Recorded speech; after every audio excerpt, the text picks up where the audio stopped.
हम लोग शुरू से सारी परीक्षाएं पारदर्शिता से हों, नकल विहीन हो और योग्यता, क्षमता और प्रतिभावान छात्र छात्राओं को, गरीब माता पिता के बेटे बेटियों को उनकी योग्यता और क्षमता का के आधार पर उनका चयन हो, ये हमारा संकल्प है। और 2021 को मैंने राज्य के मुख्य सेवक के रूप में काम करना प्रारंभ किया। तब से लेकर अब तक 25,000 से अधिक नियुक्तियां बिना किसी नकल के पारदर्शिता के साथ संपन्न हुई है।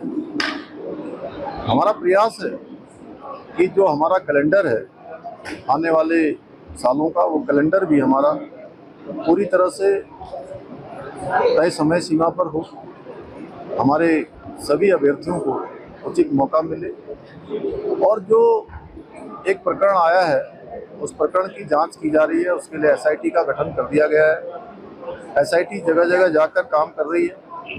हाई कोर्ट के रिटायर्ड जज की अध्यक्षता में उनके सुपरविजन में एक कमेटी काम करेगी और एक प्रकरण आया है उसकी जांच हो रही है। उसके कारण से एसआईटी पूरी गहराई से उसकी जांच कर रही है कि कहीं ऐसे प्रकरण अन्य स्थानों पर तो नहीं आए।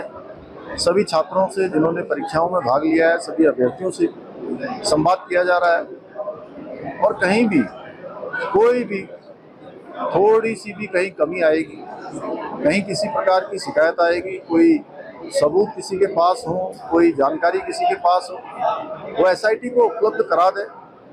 मैं छात्रों से भी, छात्राओं से भी कहना चाहता हूँ कि हमारी सर्वोच्च प्राथमिकता है उनके हितों के अनुसार हम आगे भी इस प्रकार के जो परीक्षा के कार्यक्रम है उसको तय समय सीमा पर चलाते बन गए। कल आपने अखबारों में पढ़ा होगा उनका कल नोटिफिकेशन जारी हो गया है और छात्रों के हित में हम हमेशा रहे हैं। हमारी सर्वोच्च प्राथमिकता है हमारे राज्य के सभी भाई बहनों परीक्षाओं में पारदर्शिता हो, परीक्षा में देरी न हो, ये भी हमारी सर्वोच्च प्राथमिकता है। उसको ध्यान में रखकर हम काम कर रहे हैं कि हमें हर वर्ष आपदाओं का बहुत अलग अलग तरीके से सामना करना पड़ता है।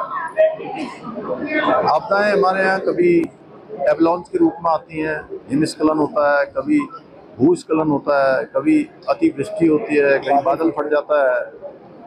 तमाम तरह की आपदाओं का हमें समय समय पर सामना करना पड़ता है और हम आपदाओं को रोक नहीं सकते। आपने बहुत अच्छा प्रश्न किया। आपदाओं को रोक नहीं सकते हैं, लेकिन हम प्रिडिक्टिव सोच के साथ काम कर सकते हैं और इसके लिए हम सभी स्तर पर काम कर रहे हैं। जो आपदाएं आई हैं उनका अध्ययन कर रहे हैं, जिससे कि आपदाएं आने से पहले अगर हमको इसका कुछ पूर्वानुमान हो जाए तो निश्चित रूप से हम अधिक तैयारी कर सकते हैं, अधिक बचाव कर सकते हैं, होने वाली हानि को कम कर सकते हैं। बहुत जल्दी हम उसके लिए बजट जारी करने वाले हैं। अभी मैंने हल्द्वानी में ही इसकी समीक्षा बैठक करी थी और उसमें माल रोड का भी प्रकरण आया था, बलिया नाला का भी आया था, अन्य बहुत सारे प्रकरण हैं जहाँ जहाँ हमको और काम करने की आवश्यकता है। हम सभी पर तेजी से काम अब वो जो पहले बने हैं उनको हम ठीक कर रहे हैं, जो अब आगे भविष्य में न हो इसके लिए हम जो अधिकारी होंगे, जो वहाँ पर जिम्मेदार लोग होंगे, उनका दायित्व भी निर्धारित करेंगे।